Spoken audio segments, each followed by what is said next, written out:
My name is Dick Thompson, 68 years old, retired construction worker from Boston. I spent my life building highways and raising my daughter Amanda alone after my wife died. Last Christmas Eve, I sat at my daughter Amanda and her husband Thomas's fancy dinner table while everyone ate except me. Amanda announced to all guests, "Dad, you didn't contribute, so you don't eat." The humiliation burned worse than hunger. By Christmas morning, Amanda had 30 missed calls on her phone and an empty bank account. Where are you watching from today?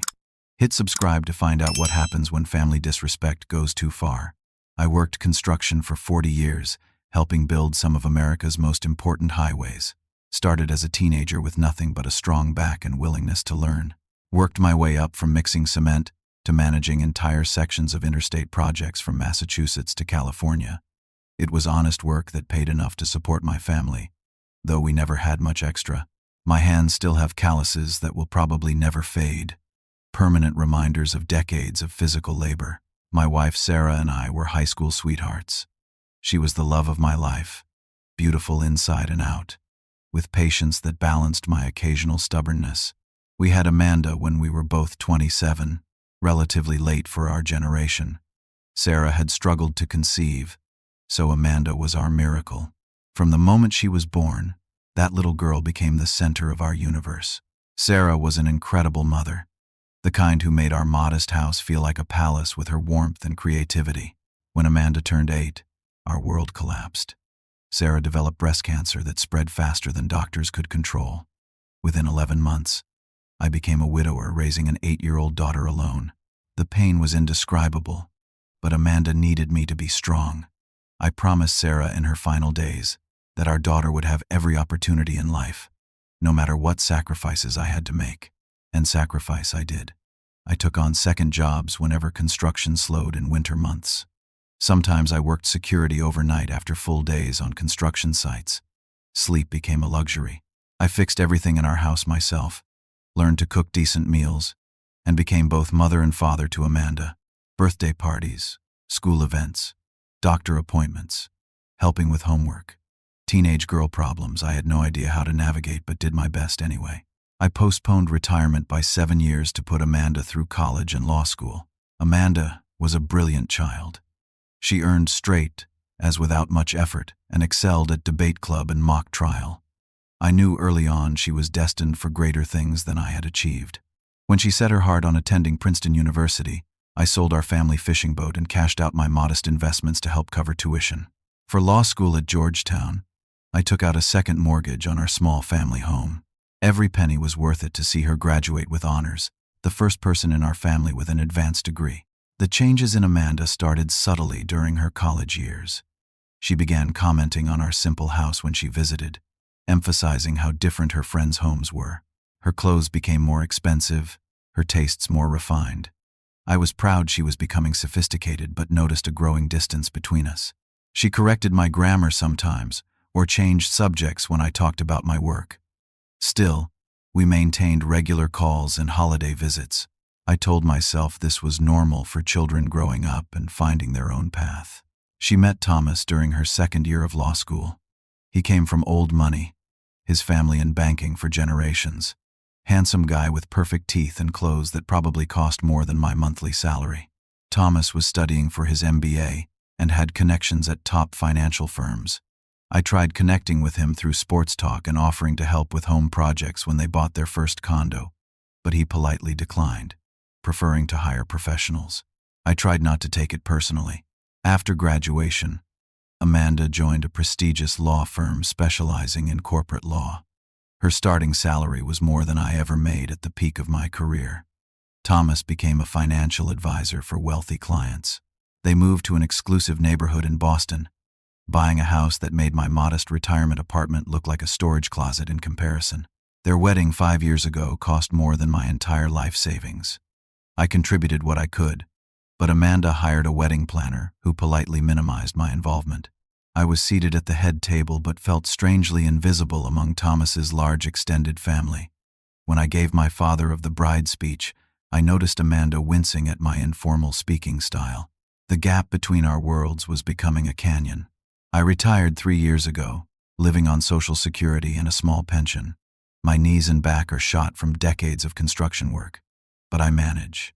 My apartment is small but comfortable enough for one person.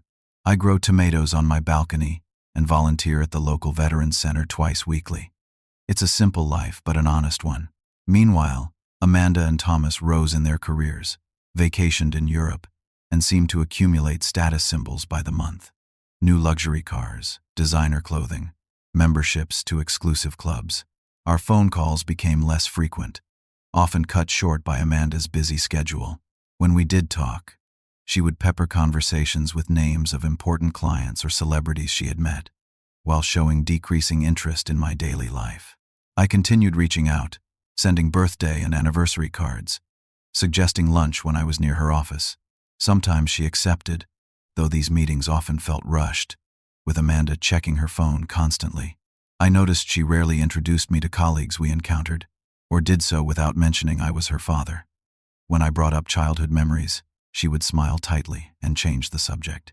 Despite the growing distance, I never stopped trying. I saved carefully from my limited income to buy meaningful gifts for her birthday and Christmas.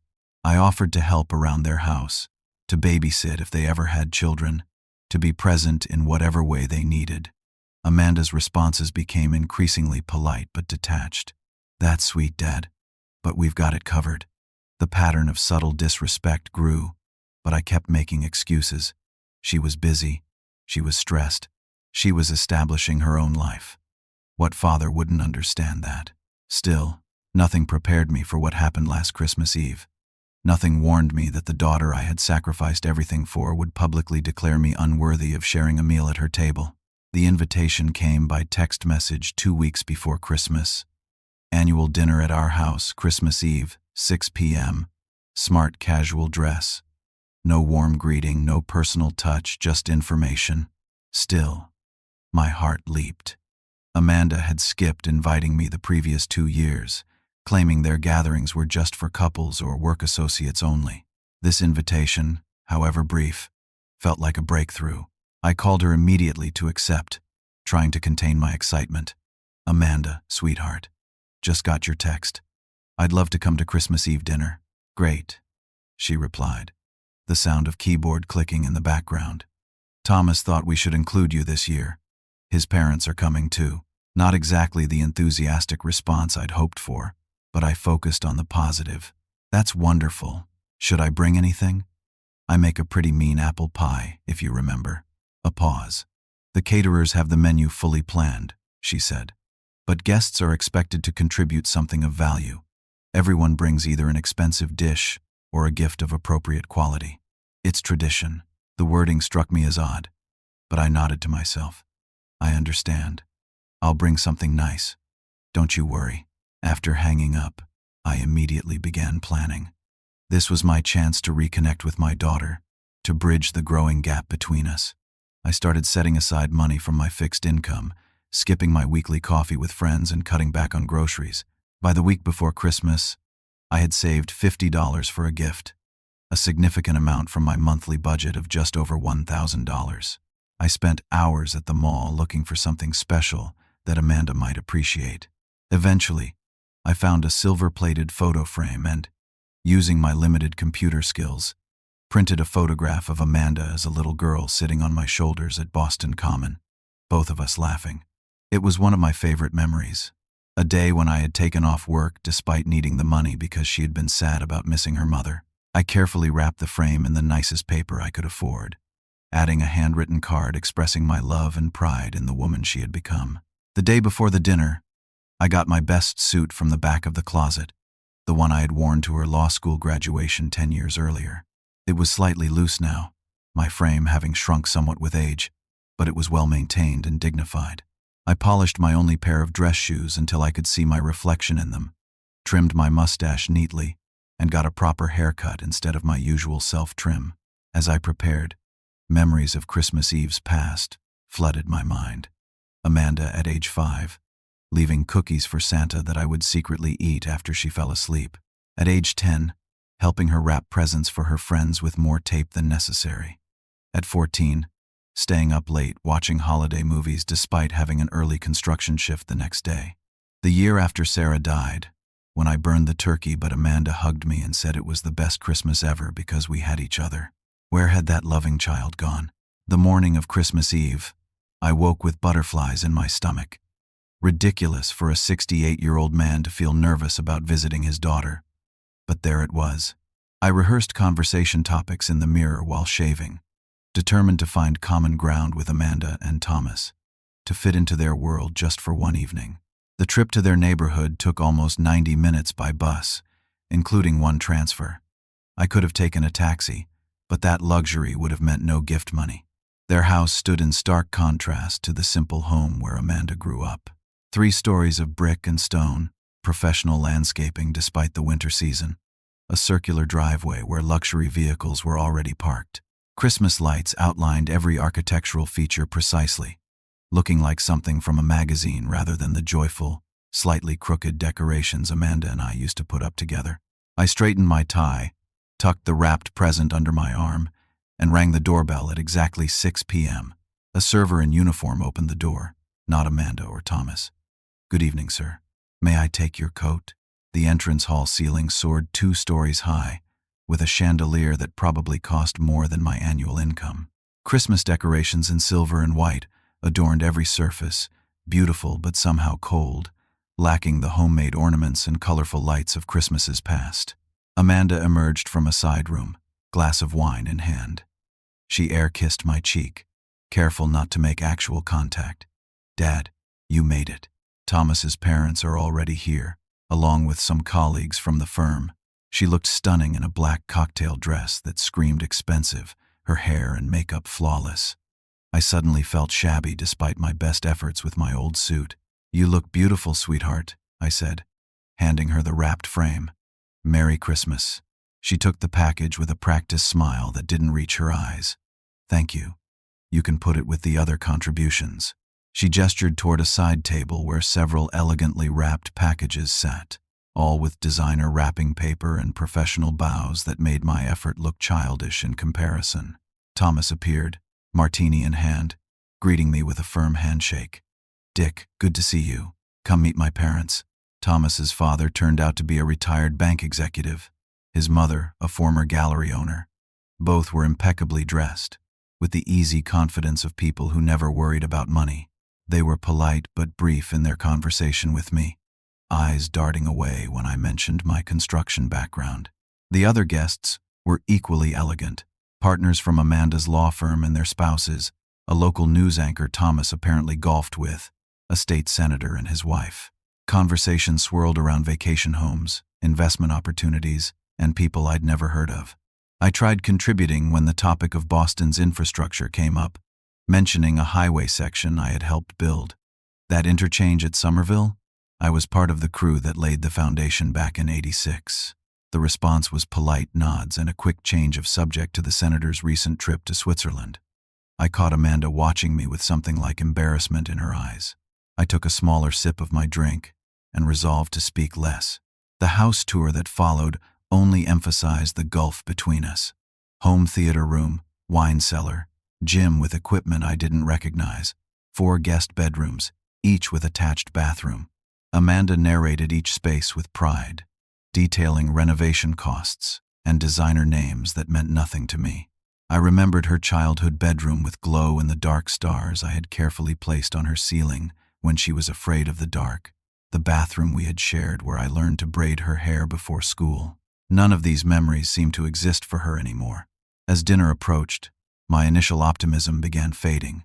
I was clearly an obligation, not a welcome guest. Still, I reminded myself, this was just one evening.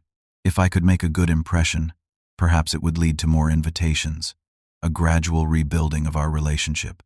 I straightened my posture and prepared to try again as we were directed to the dining room. The table setting was something from a fancy restaurant, with multiple forks and glasses at each place. I discreetly watched others to know which utensils to use. The center of the table held an elaborate flower arrangement, surrounded by silver candelabras and hand-painted ornaments. Nothing like the simple pine boughs and red candles Sarah used to arrange. Amanda directed everyone to assigned seats marked with calligraphed name cards. Mine was at the far end of the table from her and Thomas, between the senator's wife, who immediately turned to speak with her other neighbor, and an empty chair. As everyone settled in, the sense of not belonging intensified, but I maintained my smile. This dinner meant something to Amanda, and I would not embarrass her, no matter how out of place I felt. The servers began bringing out the first course, a delicate arrangement of seafood on translucent plates. The presentation was beautiful, tiny portions artfully displayed with colorful sauces. Wine flowed freely, expensive bottles being described in terms of regions and years that meant nothing to me. I noticed immediately that while everyone else received a plate, my place setting remained empty. I waited, assuming the server had forgotten me or was bringing mine separately. The conversations continued around me, no one seeming to notice or care about the discrepancy. After several uncomfortable minutes watching others eat, I quietly raised my hand to catch a passing server's attention. "Excuse me," I said quietly.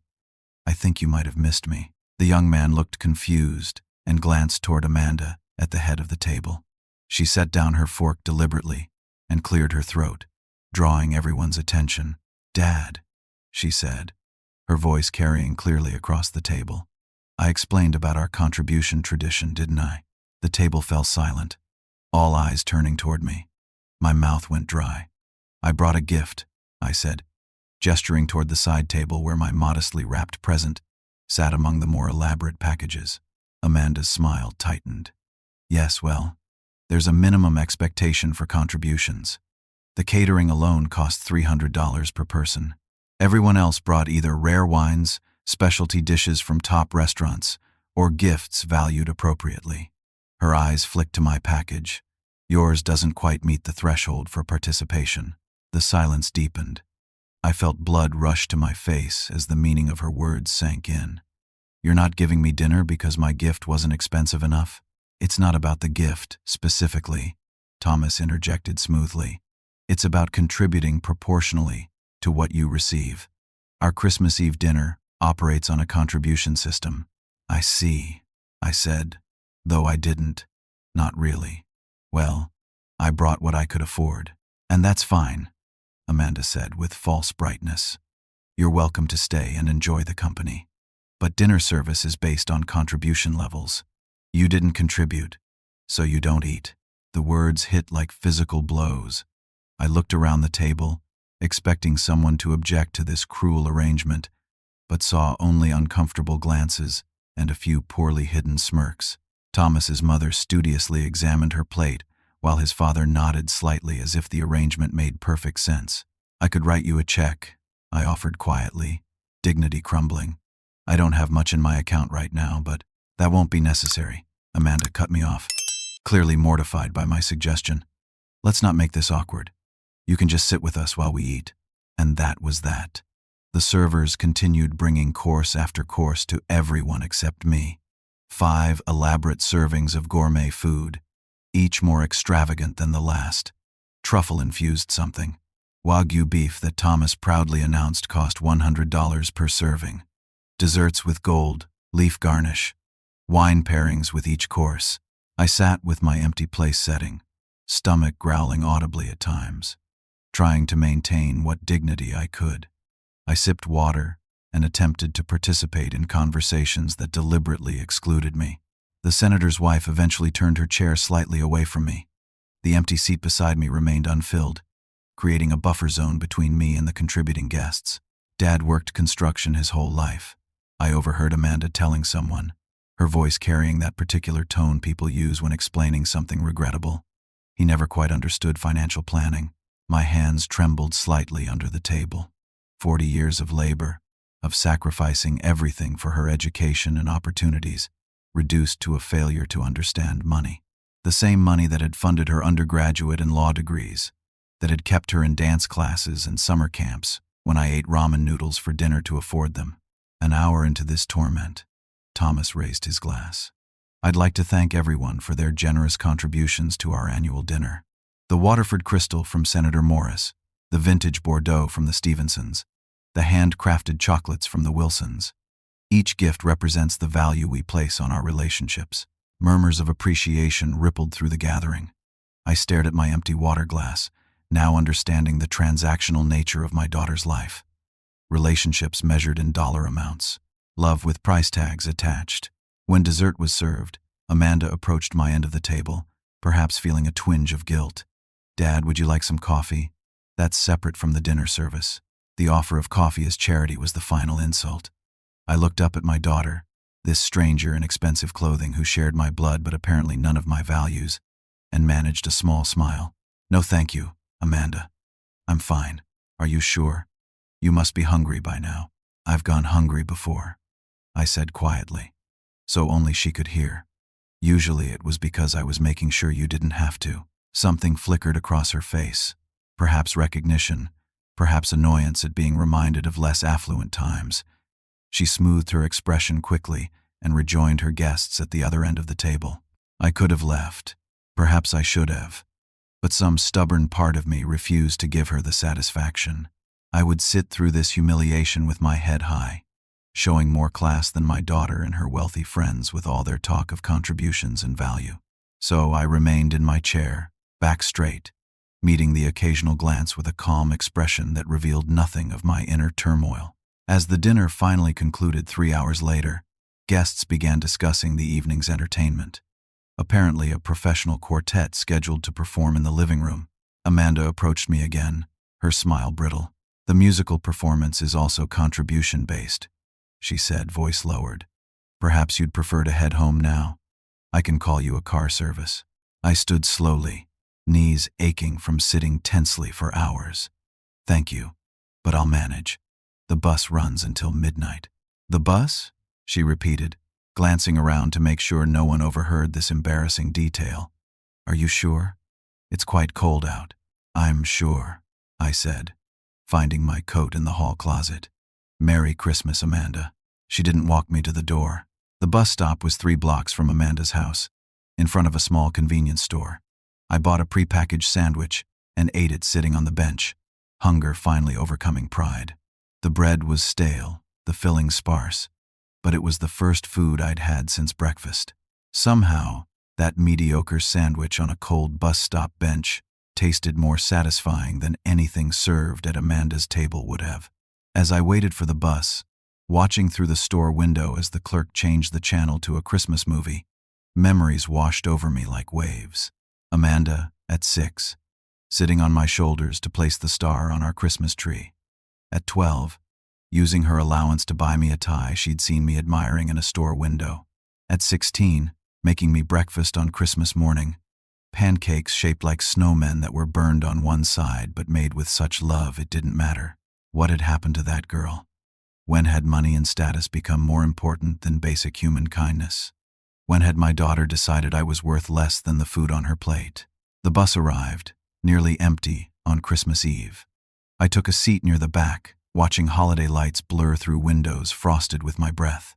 Each mile, taking me further from my daughter's mansion and closer to my small apartment, felt like traveling through time, back to reality from some twisted dream world where family ties were measured in dollars and cents. I thought about the home I had sold to pay for Amanda's law school, a modest 3-bedroom in a working-class neighborhood, nothing fancy but filled with memories of Sarah and our life together. The garden she had loved, the kitchen where she taught Amanda to bake cookies, the porch swing where we had spent summer evenings watching our daughter play, all gone to fund Amanda's ascent to a world that now considered me unworthy of a meal. I remembered the day Amanda got her acceptance letter to Georgetown Law. How proud I had been, immediately starting calculations in my head about what I would need to sell, how many extra shifts I could work. She had hugged me tightly then, promising it would all be worth it someday, that she would make me proud, take care of me when I was old.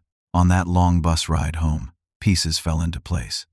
Amanda's gradual distancing hadn't been about busy schedules or growing up. It had been deliberate separation from her blue-collar roots, from the father whose rough hands and simple speech might tarnish her polished new image. The realization cut deeper than the hunger ever could. I thought about all the calls that went to voicemail, the canceled lunch plans, the uncomfortable way she introduced me to colleagues. "This is Dick. Never, this is my father." The constant corrections of my grammar, the winces at my stories about construction work, the redirected conversations whenever I mentioned our old neighborhood. The final bus transfer put me downtown, holiday decorations glittering above nearly empty streets. Walking the last few blocks to my apartment, I passed restaurants closed for the holiday, their windows displaying elaborate Christmas meals I would never taste. Families in homes with lights aglow, celebrating together while I returned alone to an empty apartment. By the time I unlocked my door, the hurt had crystallized into something harder. Not anger exactly, but clarity. I had given Amanda everything, not just materially, but emotionally. Unconditional love, support, encouragement, and somehow that complete devotion had taught her I was disposable, that my feelings didn't matter, that I could be humiliated without consequences. I sat in my darkened living room, Christmas tree lights blinking silently in the corner. The small artificial tree I had decorated with ornaments saved from our family home, each one holding memories Amanda had apparently discarded. The angel topper Sarah had bought our first Christmas together. The handprint ornament Amanda had made in second grade, tiny fingers pressed in clay now hardened with age. The breaking point wasn't dramatic. No shouting or smashing things, just a quiet moment of perfect clarity sitting alone on Christmas Eve. I had enabled Amanda's entitled behavior. My constant sacrifices, without expectation of basic respect in return, had created this situation. Love without boundaries wasn't serving either of us. It was time to change the dynamic. I thought about my financial situation. My modest pension and Social Security covered basic expenses, but left little room for emergencies or extras. Amanda believed I had exhausted my savings on her education and wedding contributions. She had no idea about the emergency fund I had maintained, the account I had opened jointly with her years ago when she was still in college. Originally, I had created this account to help her with unexpected expenses during school. $5,000, a significant sum for me, earned from selling collectible tools passed down from my father. Amanda had used some during her student years but forgotten about the account after starting her lucrative career.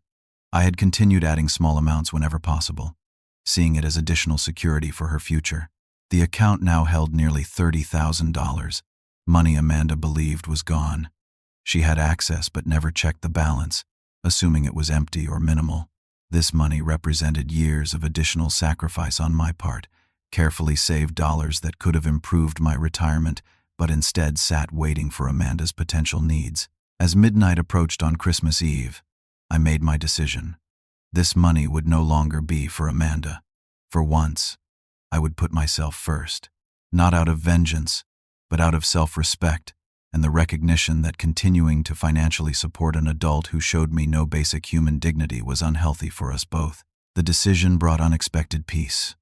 For years, I had measured my worth as a father by what I could provide, by my willingness to sacrifice. Now I recognized that true parental love sometimes required difficult boundaries. Amanda needed to understand that relationships, even between parent and child, required mutual respect. I turned on the television to distract myself, finding a marathon of old holiday movies. The familiar stories of redemption and family reconciliation that once brought comfort now seemed naive. Real family relationships were more complicated. Healing not guaranteed by Christmas magic but by honest reckonings and changed behavior.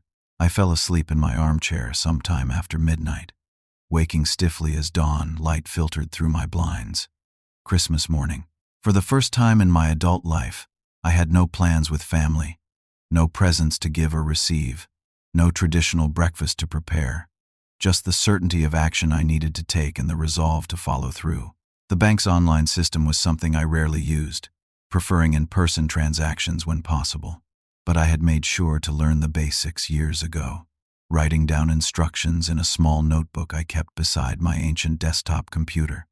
Christmas morning seemed the appropriate time to put those instructions to use. I powered up the computer, the fan whirring loudly in my quiet apartment. The login process took several attempts, my fingers clumsy on the keyboard. But eventually I accessed the joint account I shared with Amanda. The balance confirmed what I already knew. $32,417 accumulated over years of careful saving. My cursor hovered over the transfer button for several long moments.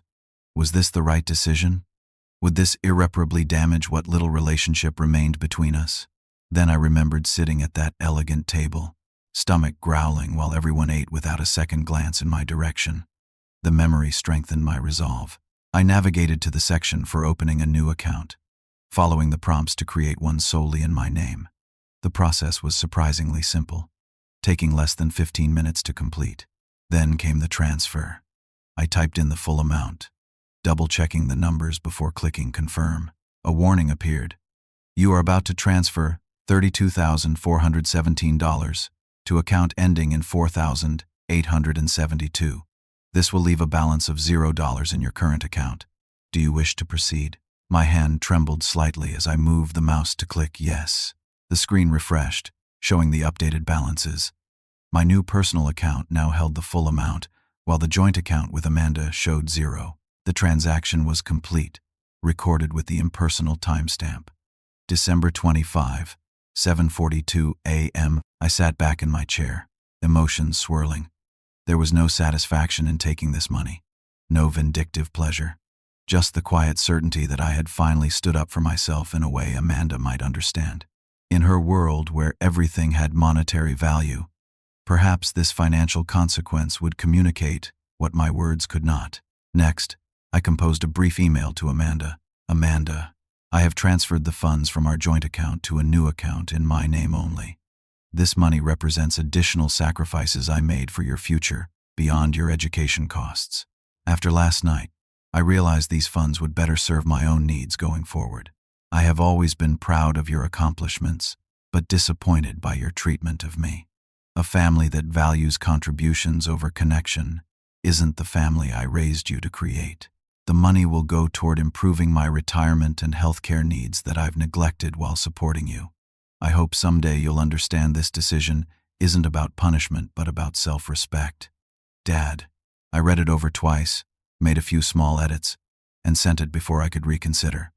Then I turned off my phone, unplugged the computer, and made myself a proper Christmas breakfast. Eggs, bacon, toast with the good jam I usually saved for special occasions.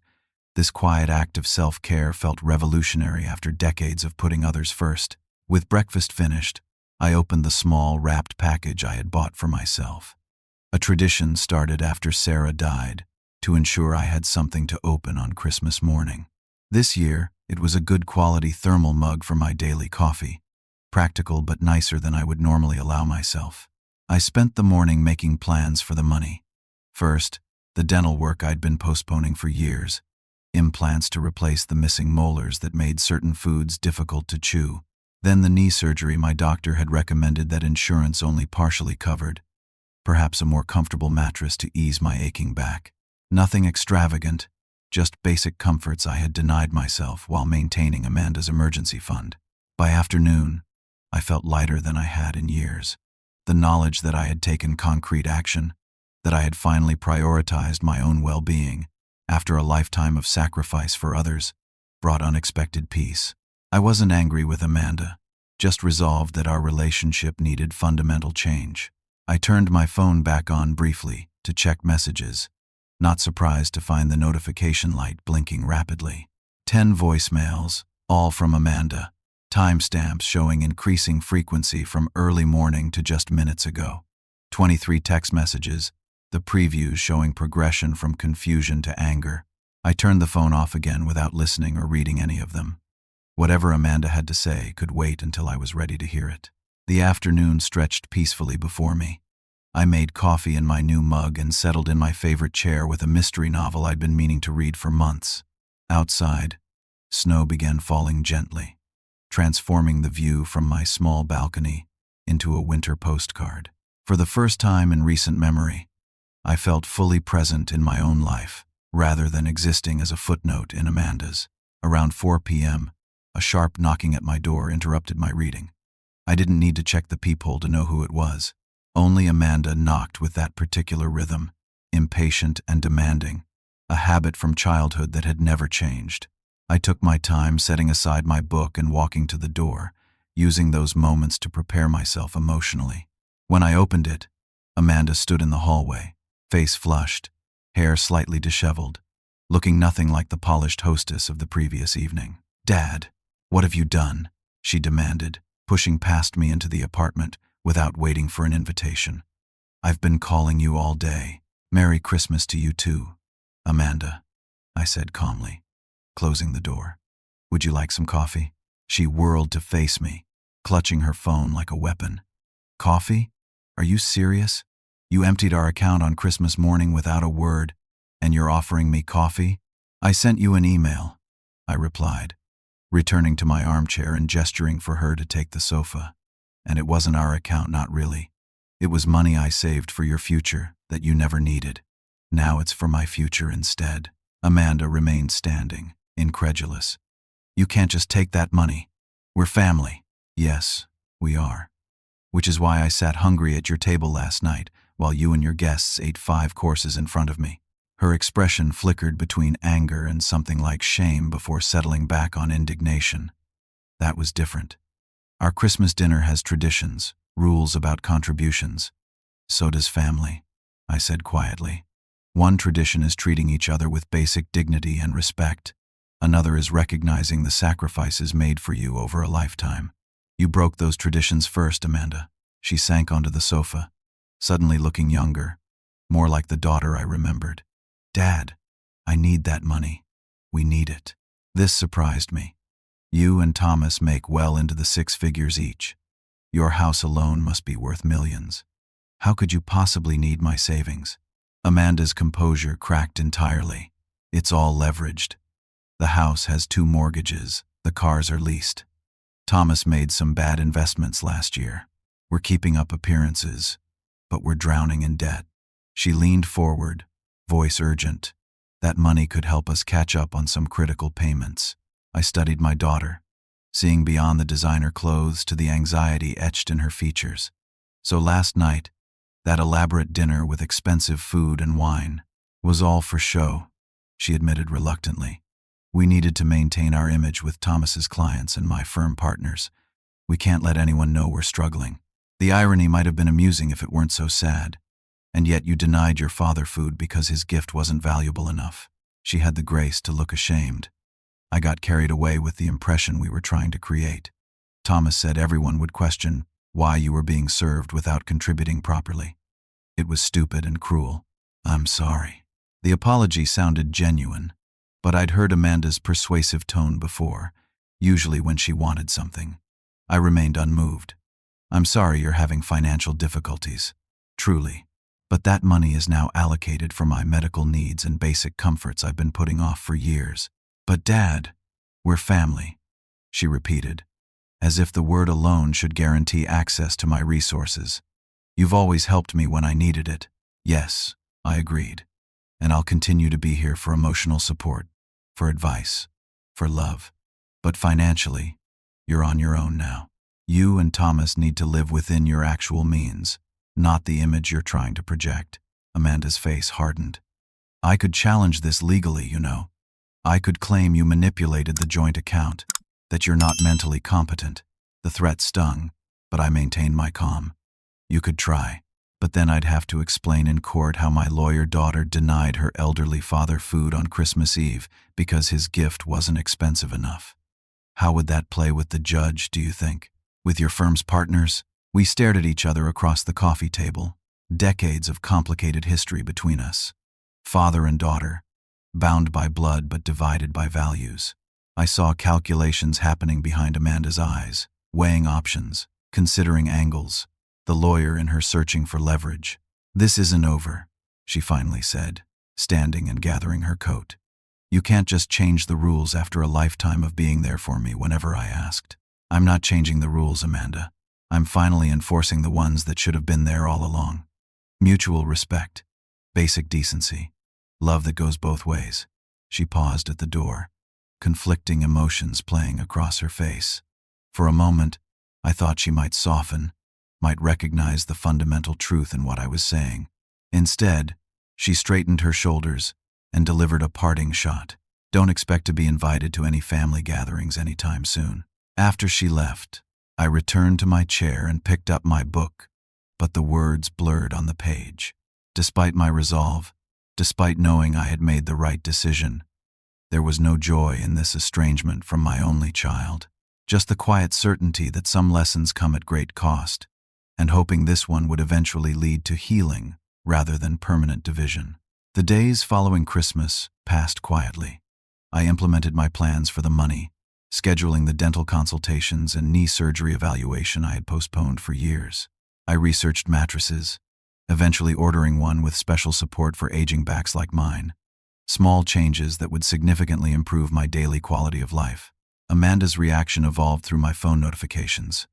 The initial barrage of calls and texts continued for 2 days. Messages I still hadn't listened to or read. Then came silence for 3 days. Presumably a tactical decision to make me worry. When that failed to prompt a response, the approach changed again. On New Year's Eve, exactly 1 week after the dinner incident, my phone rang with a number I didn't recognize. Against my better judgment, I answered.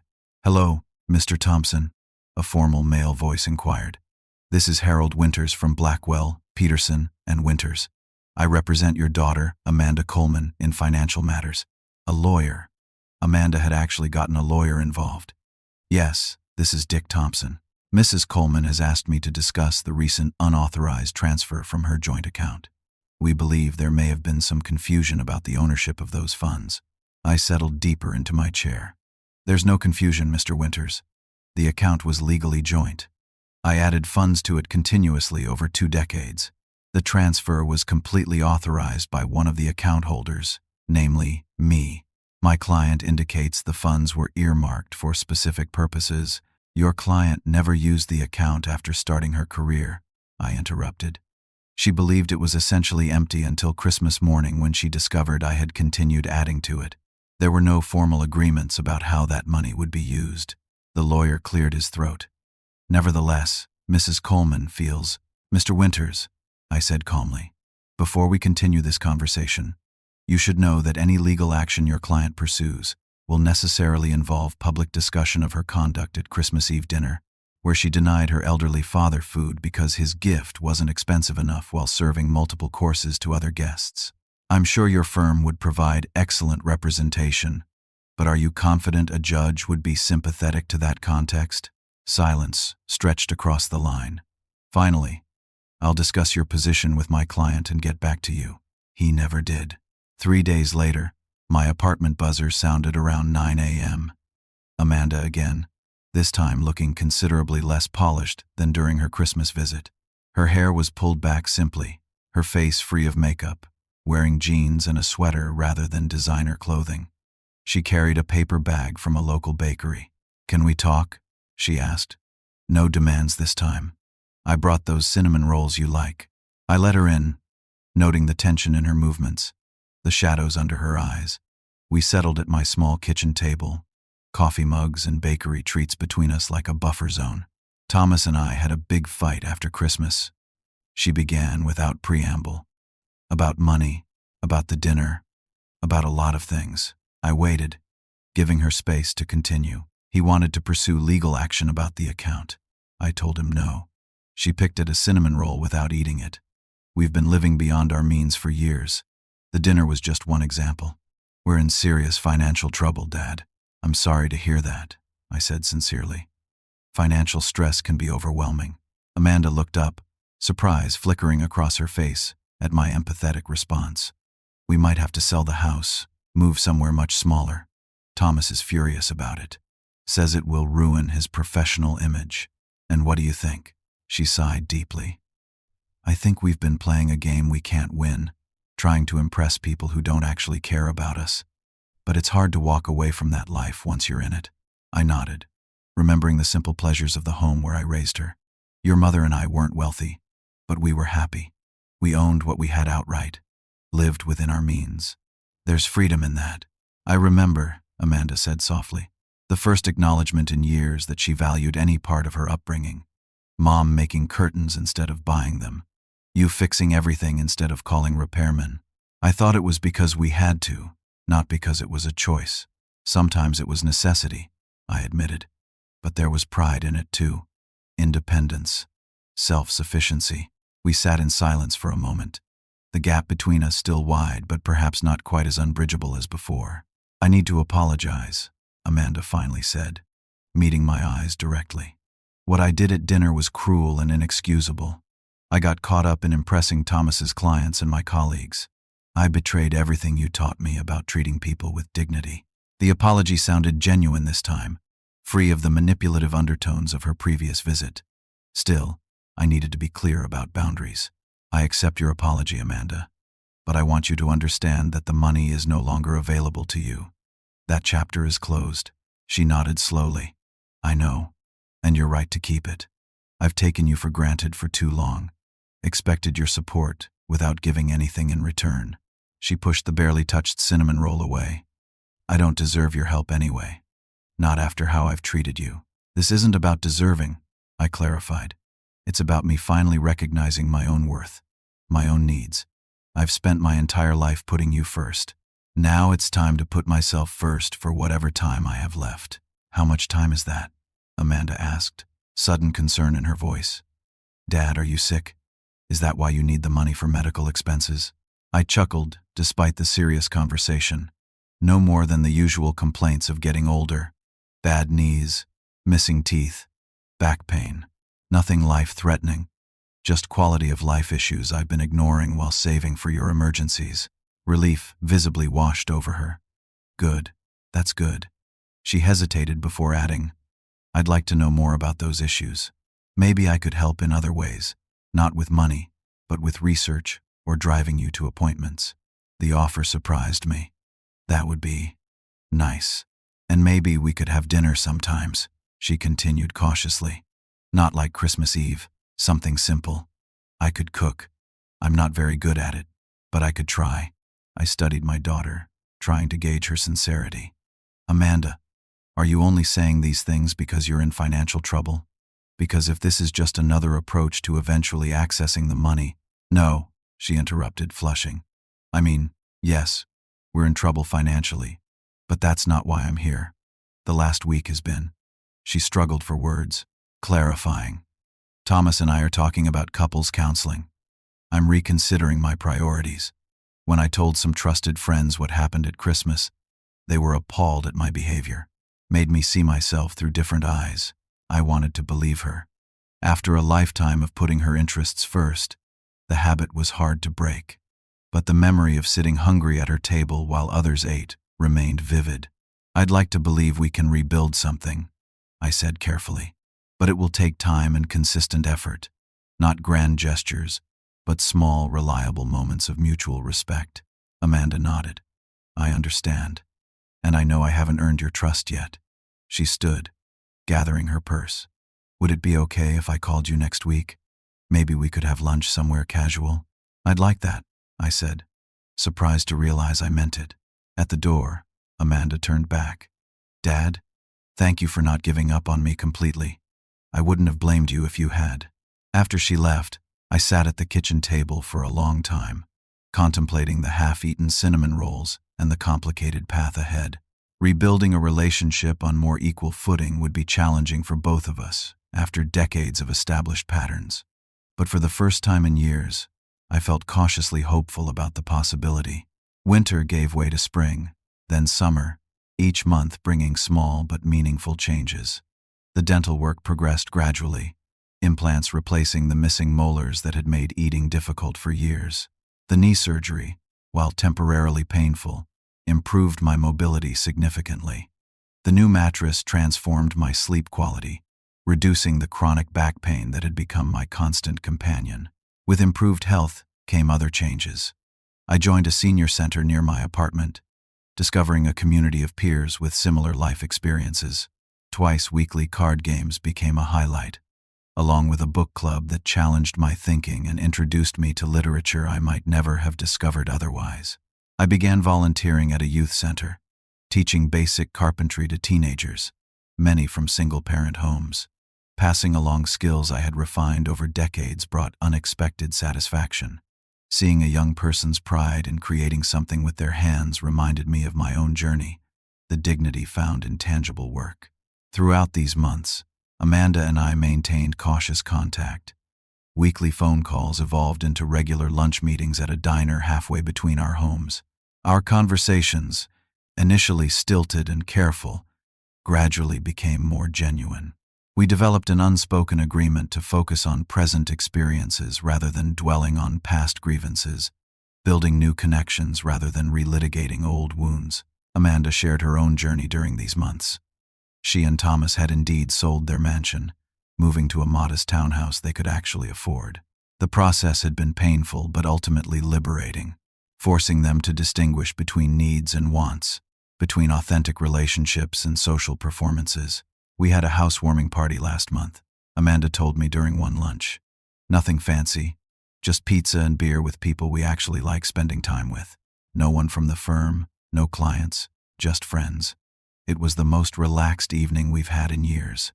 I noticed changes in her appearance as well. Gone were the designer clothes and perfect makeup, replaced by a more natural look. The constant checking of her phone during our meetings had stopped. She seemed present in a way I hadn't witnessed since she was a child, before status and acquisition became her focus. 6 months after that disastrous Christmas Eve, Amanda asked if I would consider coming to dinner at their new home. Just the three of us, she assured me. Nothing fancy. I'm learning to cook actual meals instead of just ordering catering. The invitation triggered understandable anxiety. Memories of my last dinner at her table still raw, but refusing would block the path forward we were cautiously establishing. I accepted with one condition. I'll bring dessert. Something simple I can afford. She winced at the gentle reminder but nodded. That would be perfect. The townhouse was a revelation compared to their previous home. Cozy rather than imposing, personal rather than showroom perfect. Photos I hadn't seen in years hung on walls, including several of me and Amanda from her childhood. The furniture looked comfortable rather than expensive, the kind you could actually relax on without worry. Thomas seemed different too, more relaxed in jeans and a casual shirt than I had ever seen him. "Dick, good to see you," he greeted, offering a beer from a local brewery rather than an elaborate cocktail. "Amanda's been cooking all afternoon. Fair warning, we might need to order backup pizza." The self-deprecating humor was new, a welcome change from his previous carefully maintained facade. During dinner, a slightly overcooked but earnestly prepared lasagna, Thomas opened up about their financial recalibration. "Best thing that could have happened to us," he admitted. "We were killing ourselves to maintain an image that didn't even make us happy. Now we actually have savings instead of just appearances." Thomas is working with a non-profit financial education program, Amanda added, teaching basic money management to people who never learned it growing up. The irony wasn't lost on any of us. "Sounds worthwhile," I said sincerely. "Most valuable lessons I learned about money came from not having enough of it." "We've been talking about that," Amanda said, exchanging glances with Thomas, "about how we want to raise children, when we have them, the values we want to instill." Children? This was the first mention of grandchildren, a dream I had almost abandoned. Amanda nodded. "We're not ready yet, but we're discussing it. And when we do, we want them to understand the value of work, of earning things, not just being handed everything." The conversation continued late into the evening, touching on plans and hopes, acknowledging past mistakes without dwelling on them. When I finally prepared to leave, Amanda walked me to my car, another change from previous visits where she would have simply said goodbye at the door. "Dad," she said, hesitating before continuing, "I've been thinking about Christmas this year. We'd like to come to your place, if that's okay. Nothing fancy, just family." The offer touched me deeply. I'd like that very much. "My place is small, but small is fine," she interrupted gently. "It's not about the space or the stuff anymore. We've learned that lesson the hard way." As summer turned to fall, our relationship continued its careful reconstruction. Amanda began joining me occasionally at the youth center, her legal knowledge proving valuable for teenagers navigating complicated family situations. Thomas used his financial background to establish a simple savings program for the young participants, matching their modest deposits to encourage good habits.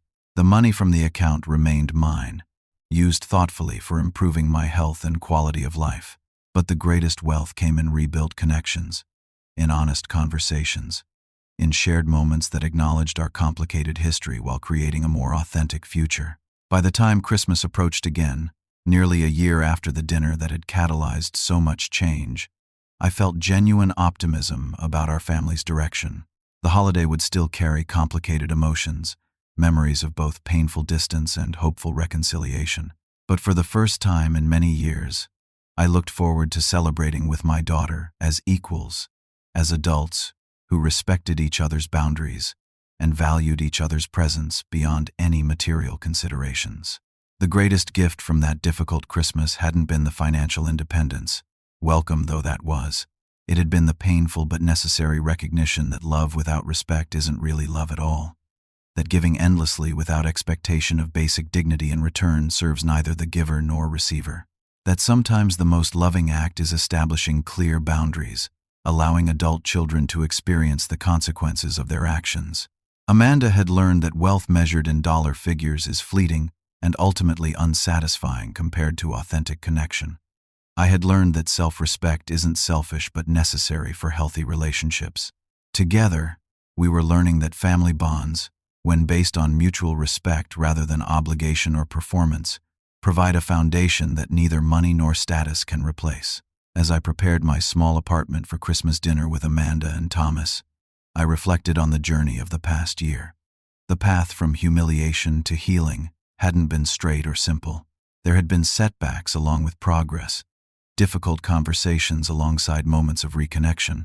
Real life rarely offers the neat resolutions of holiday movies, where all conflicts are resolved by Christmas morning.